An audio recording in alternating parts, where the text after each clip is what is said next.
Hey guys, Tyler2K here, and these are Tekken 8 changes and new mechanics. The brand new change to Tekken 8 is the Heat Mode system. If you look under the health bars, you'll notice a separate blue bar. This represents heat gauge. You might notice that it's not doing much of anything right now, but if we hit Kazi with a forward 2, the heat gauge suddenly comes to life. This type of attack is known as a heat engager and will be the most common way to enter into heat mode.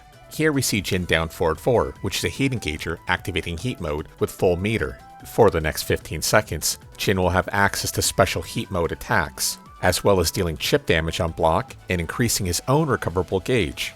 And once those 15 seconds have elapsed, that's it. No more heat mode until the next round. Now the second way to enter into heat mode is via heat burst. You perform this with 2+3, a new generic input for all characters. You can also cancel the animation by tapping back during screen freeze. And while Heat Engager gives you 15 seconds, Heat Burst only gives you 2/3 the bar, or 10 seconds of heat gauge. So why use Heat Burst? First and foremost, it's a generic power crush attack, and against an airborne opponent causes a bound-like state, allowing for combo follow-up. That means if you're not going to quite reach the wall, you can pop Heat Burst to give a little bit more range to your combo. You've learned how to activate your heat gauge, now let's talk about how you can spend it. Its most common use will be via Heat Smash, which has a generic 2+3 input while in heat mode. This mechanic is very similar to Tekken 7's Rage Drive, but where that costs Rage mode, this now costs heat. There are also Heat Smash attacks that start with a low, so be careful of that. Now there's two final notes about Heat Smash. Firstly, you don't need a whole bar to perform it, so even if you have 1 pixel of heat mode left, you can still do a Heat Smash. And secondly, mid-heat smash tends to be plus frames on block, allowing for a force 50-50 between a mid option and a low option. The second way to spend heat gauge is via heat dash. While you're already in heat mode, if you hold forward after a heat engager, this will allow you to heat dash cancel the attack. For a fast attack, this will typically give you a steel pedal follow-up, but no combo. But a slower option, like Paul's Death Fist, will allow for full launch. It should also be noted that there's no rule that says you have to hold on to your meter or wait to use it. Paul maintains pressure by popping his heat dash immediately, forcing a 50-50. In this situation, the Nina thinks that Paul is going to go low, but unfortunately she guesses wrong, and Death Fist, because it can be heat dash cancelled, then turns into a full combo launcher as well. So even though Paul was thinking pressure, he accidentally got a full launcher instead. Now there's one major pitfall. You cannot combine Heat Burst and Heat Dash in a single combo. What happens is after cancel, the opponent will be put into a flop-like state where only low-hitting attacks are guaranteed. Although if you're already under the effects of heat mode, you can catch them mid-air and then do a Heat Dash cancel that allows for full pickup. It should be noted that this has nothing to do with the number of hits. Instead, this is a limit forced by the game. With that being said, you are allowed to do a Heat Burst into a Heat Smash in a single combo. Now if you absolutely have to squeeze out max damage out of your combo, you could pop Heat Burst into Heat Dash cancelled into a slash kick, which will hit the opponent for unskilled damage. The Tekken 7 spin system has been replaced by Tornado Spin in Tekken 8. The opponent is hit higher into the air but with less carry, making it easier for follow-up. The main benefit of Tornado Spin is that it can be done directly at the wall, so rather than a simple T7 combo like this, we can perform a more advanced T8 style combo like that. Or better yet, you can use strings with tornado spins in them to squeeze even more damage out at the wall. In Tekken 7, while under the effects of Key Charge, you would deal chip damage to your opponent. You could also deal lethal chip damage with certain Rage Drive attacks. Now in T8, rather than have special requirements to deal chip damage, it's now a key mechanic of the game. These attacks on block convert your normal health into something called Recoverable Gauge. These special attacks are further amplified by the effects of heat mode. Notice how much more damage Kazuya is taking of Recoverable Gauge. As the name suggests, this health is recoverable, whether by hitting your opponent or forcing the block attacks. With Kazuya having full Recoverable Gauge, we see he's able to fully recover his actual HP. Outside of these special attacks, the most common way to deal chip damage will be via heat. Any attack under the effects of heat mode will deal chip damage and therefore generate Recoverable Gauge. Getting away from pure chip damage, Recoverable Gauge is also created while getting comboed. Notice how half the damage Nina's taken is converted to Recoverable Gauge. The most common way to destroy this gauge is by using a Rage Art. Notice how Nina has full Recoverable Gauge, but after the Rage Art completes, she's left with nothing at all. Otherwise, some characters have a similar mechanic on a few of their attacks. Nina Wall Stand 3 into Command Throw is one such attack. Notice the screen effect to signify this property. Namco also added a gut system to help counteract the effects of chip damage. When outside of rage, you take full chip damage into recoverable gauge, but as soon as rage pops, the amount of chip damage taken is significantly reduced. Now you can activate heat mode to help mitigate this damage reduction, although it's probably not worth the effort as you'll be dealing 2 damage instead of just 1. In Tekken 8, infinite stages are a thing of the past. Instead, there are now really large finite stages, although you don't want to be fooled because these finite stages take 40 seconds to backdash to the wall from the starting position. There's new stage gimmicks beyond what we have in Tekken 7. For instance, Sanctum has a hard wall break, requiring 2 wall hits to break it, or the wall blast or wall bound mechanic from other stages as well. And finally, the floor blast mechanic, that's a new twist on the old bound system. There are quite a few mechanics updated in Tekken 8, so let's start with Power Crush. Mid Power Crush tends to be punishable on block, and here Jin punishes with a 2-4. But if Kazuya absorbs an attack during the animation, it suddenly has a lot of pushback, causing the 2-4 punish to completely whiff. Even if Jin goes for a 1+2, it simply doesn't have enough range to punish it.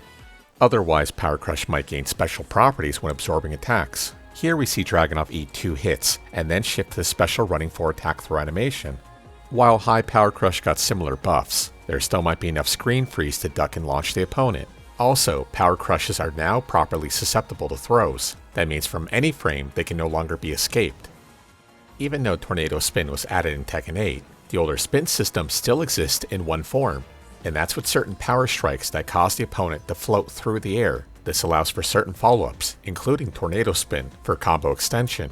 Let's say you don't have the execution for double electric combos with Kazuya. Instead of the second electric, we can front load with a back 4 spin, which deals similar damage while allowing us to keep the same combo line. The even newer structure is to end with similar power attacks that cause a spin state mid-air, allowing for a final follow-up hit. Here we see Raven do a Soul Zone 1+2 that guarantees a forward 2 at the end of the combo. A Magic 4 was a counter hit standing 4 option that would lead to a launcher, hence it being called Magic. They could be as fast as I-11, while still being hard to predict and even harder to punish as a beginner. Now in Tekken 8, these quick attacks only do one of 2 things. They either cause knockdown where steel pedal is guaranteed, or they require the player to commit to a double high string in order to get a counter launcher.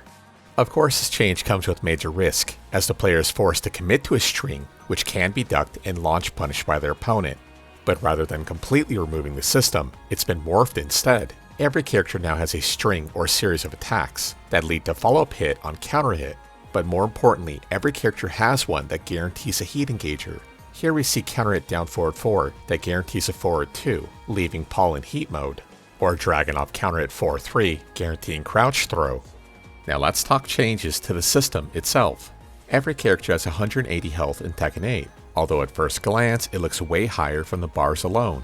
Now if we scale down the bar, we see a more accurate representation, which comes out to about 2.9% extra health. Now the bigger change is with Rage, that activates at 43 health remaining, and while it doesn't sound like a lot, all Rage arts are now -15, causing problems for certain characters. The wall bounce system has been removed in Tekken 8. That means moves like Jin and Kazuya forward 1+2 will no longer lead to launcher unless directly at the wall. It should also be noted that certain wall bounces were converted to heat engagers, and while they might not wall bounce, they still cause wall splat. In Tekken 7, you could perform a spin mid-combo even after a low parry. This would naturally devalue small poking lows, where a 7 damage poke could cost you over 50 damage worth of punishment. Combine this with the strength of T7 wall carry, where a few characters could even go wall to wall. Luckily this was changed in T8, where low parry counts as a tornado spin, which helps lower damage potential because you're not able to spin later in the combo. This also forces combo creativity, where players will have to use a higher skill wall carry option, which can make things dynamic and exciting. Now with that being said, there is another way. If you still haven't popped your heat gauge, you can use Heat Burst mid-combo to act as a bound effect similar to Tekken Tag 2 or T6. This grants Paul the extra carry necessary to get Nina on the wall for full wall combo. Instant wall running has always been a tricky mechanic for newer players, where the average beginner could probably only do it full screen, and an intermediate player can perform it at range 1. The problem is the closer you are to your opponent, the harder the input, where the input is truly just frame. Namco understood this and made the instant running system significantly easier in Tekken 8, where newer players will be able to do it even at range 0 most of the time. Here's me doing slash kick at range 0, even on a keyboard which I never used to play Tekken. This is possible because Namco fundamentally changed how instant running works. Rather than requiring steps to get up to speed to approach your opponent, you can now run directly in their face. 1+2 throws now have a generic input of up forward 1+2, although some characters have more than one, which requires a special input, and at the same time, some characters can do it both ways. Here we see Kazuya up forward 1+2, as well as forward 1+2 Stonehead. And while 1+2 throws have been simplified, command throws still exist and require explicit inputs to break. There's also a couple of changes with generic throws. Throws will now fully track both directions in Tekken 8, as well as throws can now counter hit, making them harder to escape. Similar to throws, rage arts now have generic input of down forward 1+2, so regardless of the character on screen, it's now the same input, making it easier for beginners. Just be warned that they're now safer on block, so if you're having problems with execution, be ready to have a backup strategy. Wake-up kicks have always had a live by the sword, die by the sword mentality to them, especially combined with Tekken 7's carry system. But everything changes in Tekken 8, where Wakeup 3 and Wakeup 4 on counter hit will never knock down or launch the opponent, regardless of wake-up position or situation. That's because Wakeup 3 and Wakeup 4 are now completely safe on block. Now with that being said, don't get complacent with your wake-up option, as Wakeup 3+4 is still punishable and even launch punishable if the situation's correct. It's a good thing that wake-up kicks are safe in Tekken 8 because there's a new ground hit system to deal with. Here we see the original ground hit system, where Nina gets hit on the ground and then holds back to escape. Now we see a basic flip over option, where Nina gets flipped from face up to face down, and vice versa the second time, but notice how her feet positioning doesn't change. And now we have the final version, where it's both face up to face down, but also feet away to feet towards, and vice versa. It should be noted that the steel pedal mechanic from T7 is also in T8, requiring tech roll to escape follow-up hits. In older games, you can escape a reversal by performing a complex input called a chicken, although this no longer works in Tekken 8, making reversals very strong. And instead, Namco made throws a natural counter to parries, sabakis, and reversals.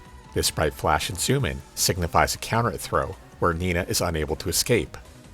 Here's an example sequence full of Tekken 8 mechanics. Jin's while running 3 deals chip damage that's converted to recoverable gauge. Kazuya tries to challenge but gets counter hit by stand 4, which is no longer a launcher but instead is a clean +12, guaranteeing Jin's 1+2, which is a heat engager activating heat mode for Jin. Jin takes his +17 and goes for 442, which is heat dash cancel to be a full launcher on hit. Jin extends his combo with a CDS up forward 1, causing tornado spin, ending with the new CDS 1-2 which was changed in T8,